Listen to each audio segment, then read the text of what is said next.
The Great Spruce, written by Duvall, illustrated by Rebecca Gibbon.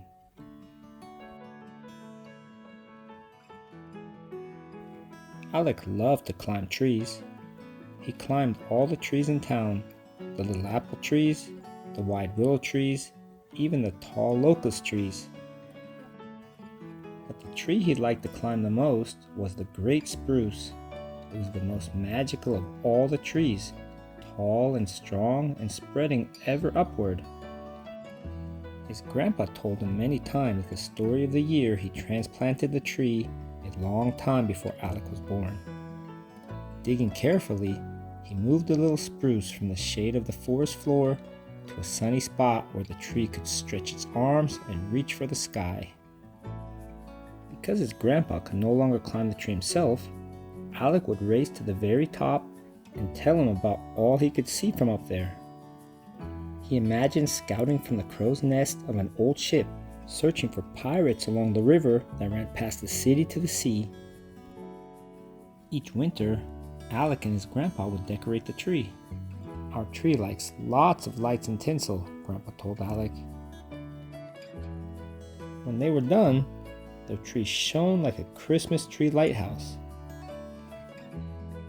One day, Alec was collecting spruce cones in the upper branches when a few curious men stopped to look at the tree.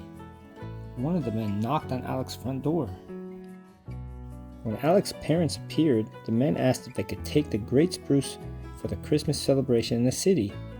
Alec's parents thought it would be a great honor and agreed, but Alec could not believe what he heard.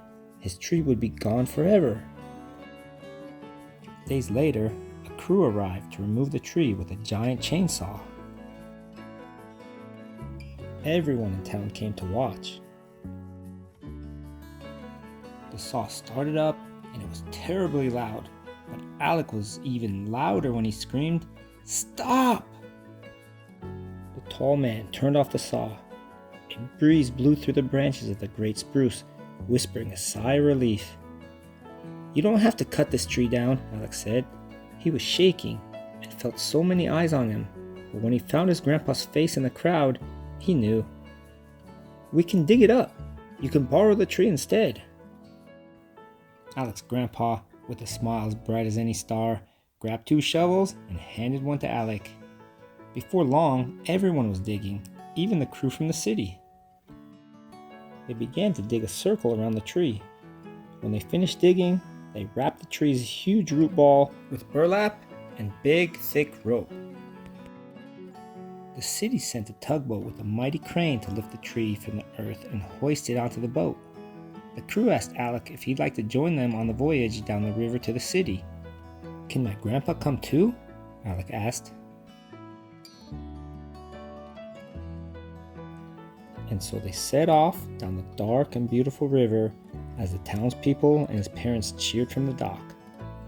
Alec held his grandpa's hand as they sat, bundled up and excited, alongside the great spruce.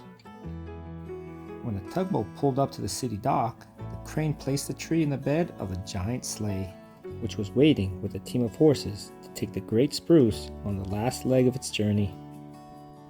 Up close, the city smelled like smoke, and wind blew through the tall buildings. Car horns honked, a woman laughed, and Alec, his grandpa, and the great spruce moved slowly through the streets among cheers and songs from happy faces. They arrived at the city square, and a team of men and women helped move the great spruce into a special place at the center of the square. Alec and his grandpa drank hot chocolate and waited as the officials, his parents, and face after familiar face from home arrived at the square, gathering around the great spruce. Finally, an official, tall and dressed in a fancy suit, announced to all gathered, "This is our young friend Alec, who is lending us his tree for the holiday. Please help me thank him as he throws the switch." The crowd cried out in joy at the sight of the magnificent spruce and its many colored lights. It smelled like Christmas, and a hush fell over the city for just a minute. Suddenly, a young girl atop her father's shoulder shouted, "It's the most wonderful tree in the world! Can it stay here forever?"